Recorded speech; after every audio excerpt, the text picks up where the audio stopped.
அசுத்த ஆவிக்கு பயந்து வீட்டை மாற்ற வேண்டிய அவசியம் கிடையாது. காரணம், அந்த ஆவியை காட்டிலும் இயேசு பெரியவராய் இருக்கிறார்.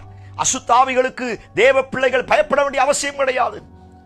மத்தேயுல முதல்ல வாசிக்கிற வார்த்தை, 12 பேரை ஆண்டவர் அழைத்து 12 சீசர்களை அதிகாரம் கொடுத்து அசுத்த ஆவிகளை துரத்த அனுப்பினாராம். நீங்களும் நானும் அவரை ஆராதிக்கிறபடினால் அசுத்தாவி என்னை துரத்தாது, நான் அசுத்தாவிகளை துரத்தக்கூடிய வல்லமையை அவர் எனக்கு கொடுத்திருக்கிறார். அந்த அதிகாரத்தை பயன்படுத்தி நானும் துரத்த முடியும். பிரியமான தேவனுடைய பிள்ளைகளே, அசுத்தாவியினால் கட்டப்பட்ட நிலைமையில், அளக்களிக்கப்பட்ட நிலைமையில், வியாதியோடு, சில போராட்டத்தோடு, சமாதான குறைவோடு இந்த சத்தத்தை கேட்கிறீர்களா? உங்களுக்கும் உங்க வீட்டுக்கும் கர்த்தர் வாக்குத்தத்தமாய் கொடுக்கிற வார்த்தை, தேசத்திலிருந்து அசுத்தாவியை போய்விட பண்ணுவேன். ஸ்தோத்திரம். தேசத்திலிருந்தே போகும் அப்படின்னா உங்க வீட்டில இருந்து போகாதா? உங்க வாழ்க்கையிலிருந்து போகாதா?